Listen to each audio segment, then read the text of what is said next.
नागपुर विधानसभा सत्र में मुमरा कलवा के विधायक जितेंद्र आवाड ने उठाई टोरेंट के लगाए गए बिजली मीटरों के ऑडिट कराने की मांग।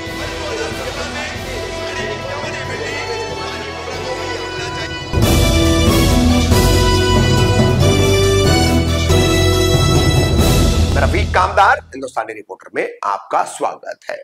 मुमरा कौसाशील परिसर में बिजली आपूर्ति की फ्रेंचाइजी के तौर पर काम करने वाली टोरेंट पावर लिमिटेड कंपनी और इस कंपनी द्वारा बदले गए बिजली मीटर, इलेक्ट्रिक मीटर, इनको लेकर आम लोगों की शिकायत। चुनाव में एक बड़े मुद्दे के तौर पर उभरा हुआ टोरेंट पावर लिमिटेड कंपनी का कामकाज, उनके द्वारा भेजा जाने वाला बिल और उस बिल में अचानक होती बेतहाशा बढ़ोतरी, ऐसी तमाम परेशानियां मुमरा कौसाशील के लोगों को है। तो इसी मुद्दे पर चुनाव में विधायक जितेंद्र आवाड ने कुछ बातें कही थी कि मीटर बदले जाएंगे, उसका ऑडिट वगैरह कराया जाएगा। तो उस बात को कायम रखते हुए मौजूदा नई महाराष्ट्र की जो महायुति की सरकार बनी है, उस सरकार के अधीन जो नागपुर का शीतकालीन सत्र चल रहा है, उसमें उन्होंने मांग उठाई कि किस तरह से लोग परेशान हैं और ऑडिट तक इसका नहीं किया जाता है। तो क्या बोले इस पूरे मामले को लेकर विधानसभा सत्र में विधायक जितेंद्र आवाड, सुनिए। आपल्या माध्यमातून शासनाला विनंती करू इच्छितो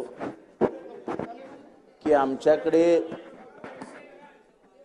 एक इलेक्ट्रिक कंपनी सध्या अस्तित्वात आहे। टोरेंट नावाची एक इलेक्ट्रिसिटी कंपनी आमच्या मुंबऱ्यात अस्तित्वात आहे।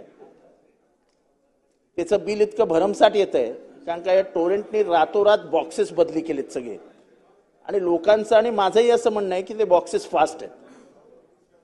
स्मार्ट मीटर लावले, पण त्यांनी लोकांना विश्वासात न घेता रातोरात लोकांचे जुने मीटर्स काढून दिले आणि स्वतःचे मीटर्स लावले, आणि त्यामुळे जास्त बिलं येत आहेत आणि लोक परेशान आहेत। त्याचं कुठलाही ऑडिट होत नाही, काही होत नाही। तर आमचं म्हणणं असं आहे की पूर्ण त्या मीटर्सचं ऑडिट करावं आणि लोकांच्या इच्छेनुसार लोकांना जी मीटर्स हवी आहेत ती लावून द्यावीत, म्हणजे लोकांना त्याचा त्रास कमी होईल। नाहीतर टोरेंट कंपनीला रामराम सांगावा। आणि तसं प्रकारचं आश्वासन निवडणुकीच्या दरम्यान मंत्रिमंडळातल्या अनेक जणांनी येऊन आमच्याकडे दिलेलं आहे। तर आपण त्याच्यामध्ये लक्ष घालावं, शासनाने असे शासनाला आदेश द्यावेत। ठीक आहे।